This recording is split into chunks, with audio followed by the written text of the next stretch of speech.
My love of television and film is unmatched. Now, for the purposes of this podcast, that is an undisputable fact. Now, I say this because on this episode, I sit down with Emmanuel Malette, a dancer and aspiring actor, to talk about what it is to be a believer in that career field.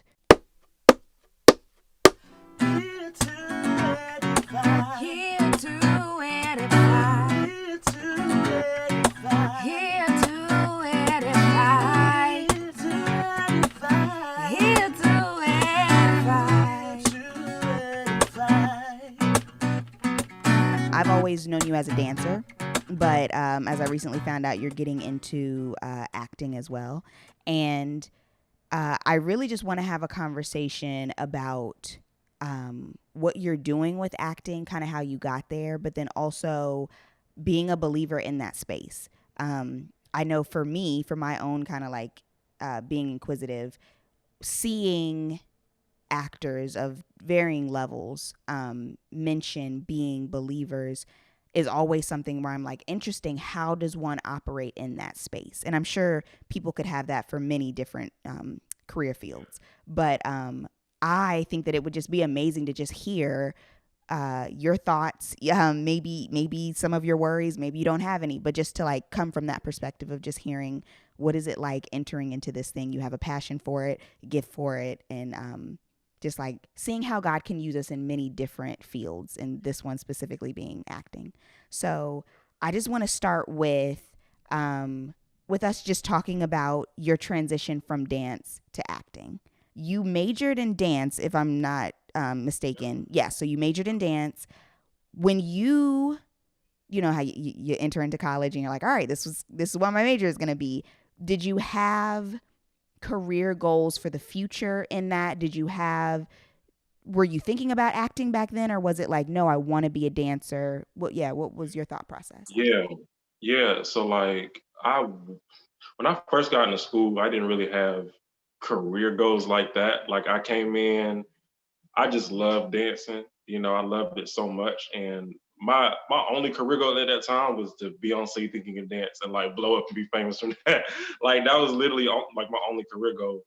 And as I started to grow and like started to, uh progressed in school, sophomore year, I started to like make some kind of more solid goals. Like I wanted to be a part of a dance company. And that dance company was Alvin Ailey, and I continued to grow and whatever. Like my wants and needs started to change. Then I wanted to be a commercial dancer. Like so that meant like backup dancing for Beyonce, stuff like that, like being in dance movies and then after that, and I continue to want to do that, and I actually moved to Atlanta to do that, which I know we'll probably talk about later. But in terms of acting, I've always wanted to act. Like I've always wanted to do that. Like ever since I knew like ever since I was a kid, like whenever I would see people like on Disney Channel, I would always think like I could see myself doing that. You know, like whenever I watch That's So Raven, I'd be like, yo, I could do that. I was like, Mom, I want to go to the audition. I could just see myself like doing that. And then when I took theater in high school, uh, I just fell in love with it. I fell in love with theater. I've been acting for as long as I've been dancing at that time. So yeah, and then I had a choice of like whether I wanted to be a theater major or a dance major when I went to UNCG, and I chose dance. But yeah, like acting has always been a huge part of my life, and I've always loved it. Like just like seeing the Tony Awards and whatever. Like that's like whenever I would like be a dance major and I would like see things like the Tony Awards, the Emmys, and I would just I always felt like something was missing. Like when I was at UNCG pursuing dance. I know I wanted to dance, but I also wanted to act, but I wasn't pursuing it. So yeah. Yeah. No, it's amazing. One, I'm thinking Disney Channel changed lives because for so many. Wait, you feel me? Yes. Shoot. And I also love to hear just about like, I was doing this thing that I enjoy, but there's still like this pull to where like, wait, there's this other thing that I love too. And so I think it's Yeah. amazing when when you just think through the things that you have a passion for, a desire for, a talent for, that kind Yeah. of just won't let you go. It won't let you just like leave Mm-hmm. it, to the side. So, before Yep. we That's talk about, exactly how it is. yeah, before we talk about your pivot from dance to acting, I want you to mention some of the things that you have accomplished thus far in dance. Yeah, yeah, yeah. Thank you. Like, I was in 2017. I had it was crazy. Like I was posting a lot of videos. I just was just posting. I was just going through like a time I was posting a lot of videos, and then someone reached out to me from this huge show called Megastar. It was an online, basically an online America's Got Talent, and they reached out to me and they wanted me to be a part of the show, and I ended up competing, and I ended up top 5 in the world, almost winning $1 million. Yeah, I came super close to that. So like that was really cool. Um, I've also been in like a lot of dance films. Like one of like my favorite dance films that I was in was Samuel Wyatt's Ghost, which was produced and made by the Emmy-winning, Oscar-nominated David Darg, and that was really cool. Just being able to like tell that story. Um, it's been a lot of stuff. I've worked with a couple of dance companies. I performed in a John F. Kennedy Center for Performing Arts. Um, I'm actually working with a dance company right now. I've been on TV for dance. Like I was a guest star on My Big Fat Fabulous Life on TLC. As a celebrity dance judge. Um, what else? It's been like I've been able to do some dope stuff. God has definitely blessed me. To be able to do what I love. It's crazy. It's like like when you first start doing something, you never like really see yourself doing what you're doing like now. Like you like 10 years down the line, like dang, I was raggedy before. You know what I'm saying? And here I am like doing this type of stuff is like, man, it's a blessing. It's a freaking blessing. So yeah, I mean I've been blessed to do a lot of dope things. Like I've been I don't know if it like that film festival that I do, like that I'll be posting about on Facebook sometimes, Experimental Film Virginia. I've been the only artist that has ever gone back like 5 consecutive years. So yeah, it's been dope. Yeah. It's amazing too because it's like it doesn't have to be, oh, I failed at this thing and now I'm going to do what I love, and not to say like, like you're excelling in dance and you love dance, like you said you love dance, but also like desiring more. Like there can be more. You can be great at many different things. Yeah, like I believe that that's a narrative that I don't want to paint. There's a picture I don't want to paint, a narrative I don't want to tell because you know it's so easy just to like say that, oh, like I like you just said, I failed at this, and like dang, I'm not doing well in this, so let me leave. Like I don't want to, because then that makes it seem like, oh, like when the going gets tough, you just leave. Like no, I don't want to tell that story. Like that's not something that I believe in. But yeah, no, it's definitely what you said. So I want you to tell me about the pivot. Tell me about so are you originally from North Carolina? Yeah. Okay. And now you're in Atlanta. So tell me about that jump, that leap, and then also, yeah, just the pivot to acting. The lead. Woo! Woo! Girl, I'm telling you, that lead was something else. Like, man, I just remember like the years leading up to the leap because like I couldn't afford to pay my bills while I was living in North Carolina. And when I graduated, I felt like probably self-inflicted, mostly self-inflicted, this pressure from my professors and like people that I went to school with. Like when you graduate, you gotta move. You gotta move to New York, you gotta move to LA, you gotta move to LA, you gotta move to these like big markets. You gotta do it. Stop waiting. And I'm like, I feel you, but I ain't got no money. You know what I'm saying? But like time went on and uh like 2019 came and I was finally blessed to be able to move. And I finally moved to Atlanta, started pursuing dance there.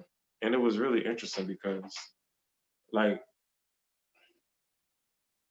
a lot of people don't really talk about it a lot, but like when you move to a new city and like you're pursuing something like dance or acting or whatever, like you hit major imposter syndrome, like major, because you know people from your city, like they know what you can do, and now you're moving into another city and you feel like you have to prove something to these other people, and now you're comparing yourself to these other people that are doing what you want to do, and now because you're not doing that, like you feel like you're less than, or you're not what you said what you've been saying that you were. So like I dealt with that major when I first came to Atlanta. Um, but time went on. I started to really start to feel more grounded there, and because I'm in North Carolina, that's what I'm saying there. Um, but yeah, so and I continued to grow. I had a couple auditions here and there. Um, and came to hit the train too. Had a lot of dope classes, and from there, I had an audition for a dance company, and I joined a dance company recently there in Atlanta. And but then, again, like I told you, there's just always this like just this itch. Like I've always wanted to act.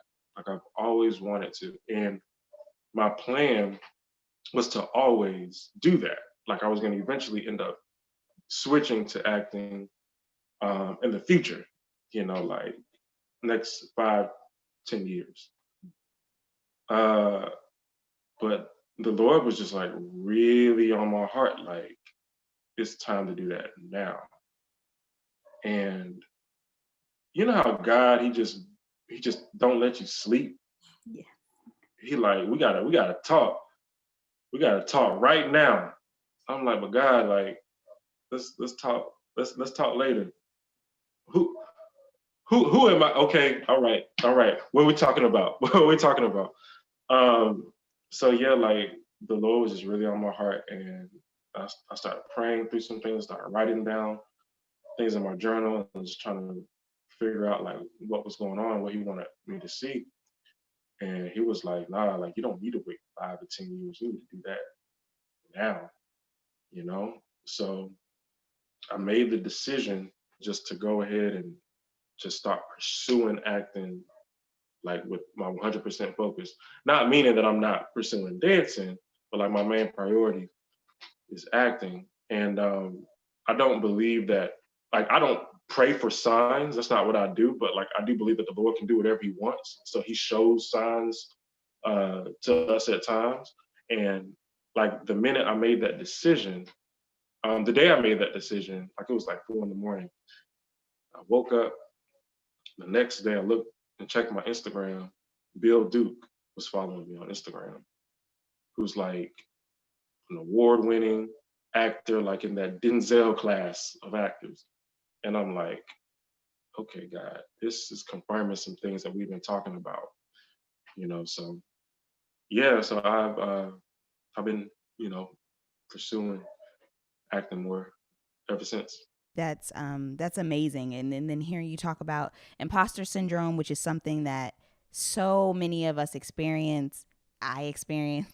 Yeah, um, I think those are times where, excuse me, those are times when it is a great reminder that, like, we make plans, the Lord establishes. Our gifts will make room for us. And so, yeah, it's just really interesting though how looking out at everyone else can really just yeah, make us crumble. And it's like if we're it's yeah, it's amazing, and then it's like sad because it's like if we are purposed for something, then it doesn't matter how many other yep, people are around doing the same thing or something. yep, not at all. Yep, But obviously for most of us that's something we have to learn. Like we know it, but we have to like really go through it and learn. And I think that we ultimately just come out better for it, having yeah, learned what it is to feel this way. And then it's like, okay. yeah.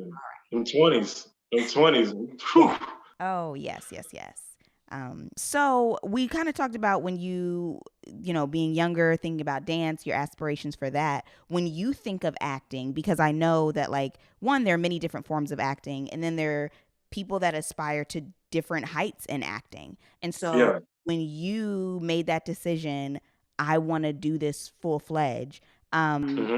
what are your hopes? And obviously, that's with the understanding that things change, life changes. Yeah. You know, a few months ago, you were like, "I'm going to do this 5 years from now," but now you're like, "We're doing it now." So today, what are your hopes? What are your aspirations for this career field? Yeah. My goal in terms of skill level is to be an Oscar level actor.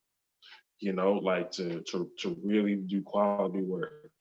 Um, in terms of the business aspect, I want to win like awards. Like because of my skill, and I want to be in film and television. I love sitcoms, like, and I'm funny, so I want to be like in like sitcoms and stuff like that. Um, and I also want to be a superhero, like in Marvel and DC. Yeah. So yeah, those are some of my goals. Would you say that also those goals would kind of align with like do you have voids? Do you see voids in the film industry and television industry that you're like, I'd love to fill that? So when I hear you say being a superhero, not to say that that's what you're thinking of, but that's what it kind of brings to mind for me is we've seen the impact of seeing black superheroes. So yeah, are there voids that you look and you're like, man, I don't see black men in this space, and so I'd like to fill this void? Are and there may not be, but yeah.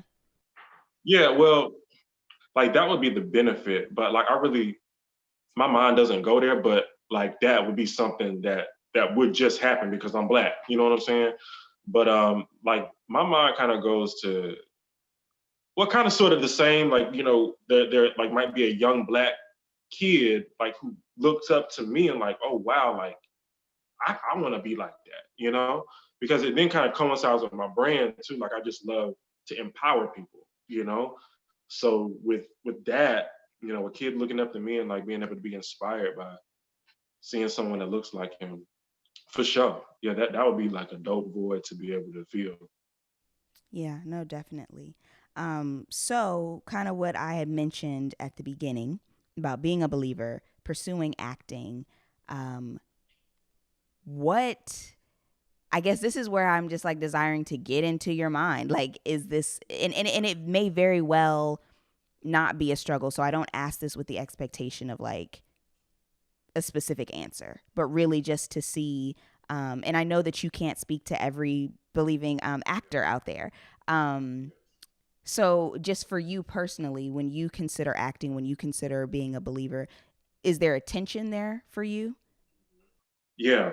Well, I can speak more to the dancing aspect because, since I've been acting for like a little amount of time, I have been in like dance film settings, but like more so like I haven't been like a lot around a lot of um, acting settings, but it's like kind of the same artistic thing, when it comes to both of them. But yeah, there is a tension because you're going to be in a room where there are a lot of conversations happening that you don't agree with and that you don't like you just don't subscribe to, and because the artistic industry is about self-expression and being able to just be completely yourself, and with that, like it's always going to be because the gospel is like very like countercultural, so like people are going to be saying things that you don't necessarily agree with in those settings. In terms of the career pursuit,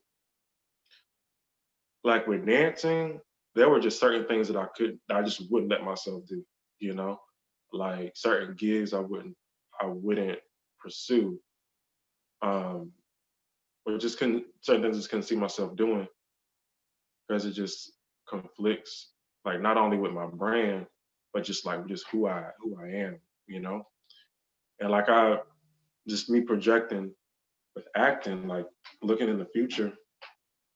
I mean, I see the same thing, Like there'll be certain things that I won't let myself do, you know? Like yeah, just if it conflicts with my values, like I mean, it's always going to be like this tension, like because and even people that aren't believers, like some people just have other values that you know this character just doesn't align with that. So I don't think it's just it's purely a Christian thing. I believe it's a value thing, but for me, it shows up as a Christian thing because like I really want to watch like how I am how I'm seen. You know what I mean? Because how I'm seen is gonna affect how he's seen. So that's the main thing. Yeah, no, I love that. I also appreciate the point of values. Kind of regardless. Yes, there is like, okay, well, you would be representing God, but still in general, like you said, just like values. So that leads me to ask like a really seemingly obvious question, like, do you believe that someone can enter into creative fields in general and remain loyal to their values? Because I feel like there are some school of thoughts that would have you like, no, you have to sell out, like you have to do whatever. So like, yeah. Yeah, do you have to like sell out in order to be successful? Look, like God got you there, and He'll do whatever He need to do to keep you there and move you forward within that. You know what I mean? So, like, I lean on that. Because because at the end of the day, like I ain't gonna feel good about it. You know, like if I'm doing something that's just like I just know I'm not even being myself. Like I'm doing this just so I can get a blue check right beside my name on Instagram. Like I ain't gonna feel right. You know what I mean? I don't like being fake.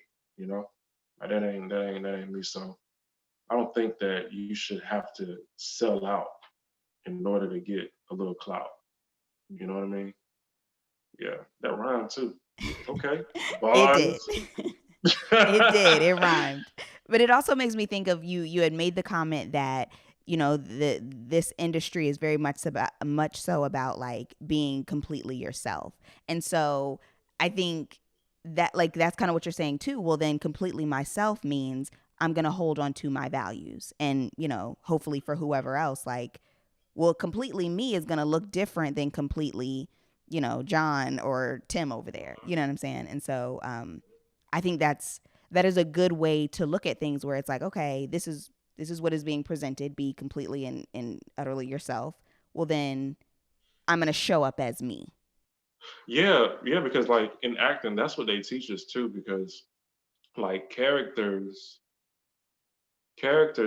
aren't like you don't put on a character, right? Like whenever you're acting, you basically put yourself in the character's circumstances, and how would you react in those character circumstances?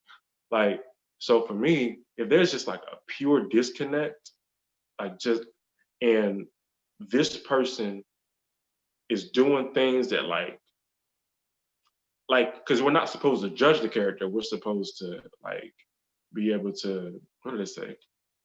He said, don't judge the character but understand the character, something like that.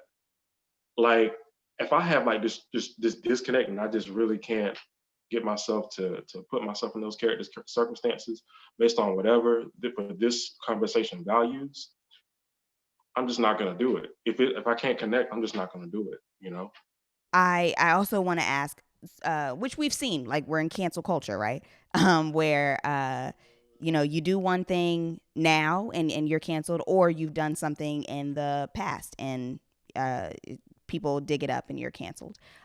So my question with that is, do you think about the potential backlash that you could get from fellow believers, or even just the public at large, if you were to do something that was just like, oh, we don't agree, or we don't think this lives up to whatever standard. Yeah, people are gonna judge me regardless. The more successful, this is what Denzel says. The more successful you are, the more opinions there'll be about you, and the more opinions there'll be about you, the least you have to listen to those. You should have to listen to those opinions. Like people are gonna continue to have those opinions, and I know that like from believers, I know it's gonna be like that. Like people are going to always have an opinion about how you should live your life as a Christian, and like he shouldn't have accepted that role. He shouldn't be doing that. Like, um, man, I ain't with that. Like I'm not gonna live my life uh, to please other people. Like people are gonna feel some type of way, like regardless. You know, like if I'm trying to please these people, I'm displease these people. I'm trying to please these people. I'm gonna displease these people. Like someone's gonna always feel some type of way about whatever. But yeah, like what I'm saying. I just that's something that I see, happening in the future. Because believers a lot of times are the most judgmental people. Yeah. You know, and like he's supposed to be a Christian. Why is he? You so I see that. I see that happening, and I just know that I'm just glad that we're having this conversation because you're like I was telling you before, like you're actually asking me, like you're talking to me and actually trying to understand like what it's like to be in that space. But yeah, others that judge don't ask questions. They just because they already know, you know. So Yeah, no, definitely. Just the assumption, the assumptions that happen, and yeah, yeah. So I'm thankful to be able to speak with you about this because a lot of times, and it's not that we should at all, but we're so far removed from the people that we're making assumptions about that like we can't ask, but then we also don't practice the self-control to just be like, hey, I don't know what's going on there. And if I disagree, then all right, I'm just going to stay over here, but I'm not in that space to speak on. So I appreciate being able to have the conversation because I do think that it's important to, to kind of have that dialogue of like, okay, what does this look like? Because like you said, many people, our Christian lives are not like a monolith. Like they look very different. I mean, you see that from like David to Solomon to Moses. It's not just here. Like you see even the differences there. And so I think to be able to ask questions, to be able to, like you said, like I told you before, you're not speaking to every actor that says they're a believer, but yeah. but yeah, it's like yeah, because missions look different. Like some people go to different countries. Some people like have their church, and they have like service every Sunday, and then they have Bible study on Wednesday, and then they have Sunday school or whatever.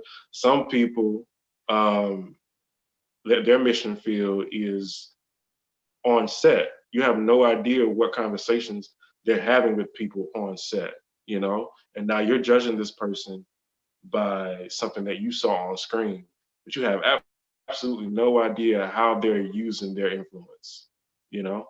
Like, but we're in this space where we feel like we should see everything, that like we should be able to have access to everyone's life, and that, and whatever we see has to match up to our idea of this person, and I think that's so arrogant. And then like we think that we can cancel people if their life doesn't match up to what it is that we see them as in our head.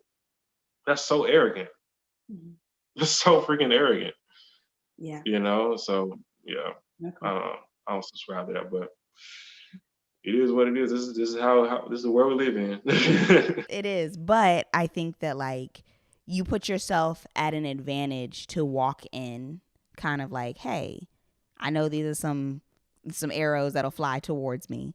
Um and so being able to basically just walk in prepared, and then walk in like you said before with your values, like listen, and like you said, if you please this person, you're gonna, this person's, the same goes for the executives and the people in here that would maybe have you not ascribe to your values. And so I think just when you walk into any room in any career field, fully like, this is what I stand for, you're always going to be on a better footing than if you're kind of like, I don't know, like I can kind of let this slide. So, yeah. And so I kind of want to end with just the question of what are your words to lift by? So thinking of edifying, just in a world where all this stuff happens, like just life happens. What are your words to lift by? What kind of keeps you lifted? Mm, wow. Well, the first thing that comes to mind is God will give me the grace to handle whatever it is that I'm dealing with in life, you know? So I know that this year has been a lot of uncertainty, you know, from my grandma passing, from the pandemic, to being romantically involved with somebody and then that not working out. I just really had to trust God through a lot of uncertainty this year. But I also have to understand, I've also been made to understand that, God will give me the grace to handle whatever situation I deal with. Whatever thing that I face, like he'll give me the strength and grace to be able to become who he's wanted me to become out of it. So yeah. No, I love that. Yeah, so I just want to thank you. For talking with me specifically about this. Like I know you're at the beginning of your acting career, but that's a stage, and so that's going to be beneficial to someone just listening and just hearing, like, one, pursuing something. Like you can love what you're doing over here and still pursue something else that you're like, this is calling me to. Um, and you can be excellent in multiple things. Yep. Yeah. Thank you so much. Thank you for sitting down and talking with me. I appreciate it. Yeah, yeah, it was super fun. Yeah, like thank you for trusting me. I could have been up here raggedy and all that, you know what I'm saying? But you was like, nah, he gonna be all right. Yeah, I had confidence. Yeah, yeah, of course. Thank you so much for taking the time to listen to this episode of Here to Edify. New episodes drop every Wednesday and can be found wherever you listen. And as always, I hope to catch you listening next time.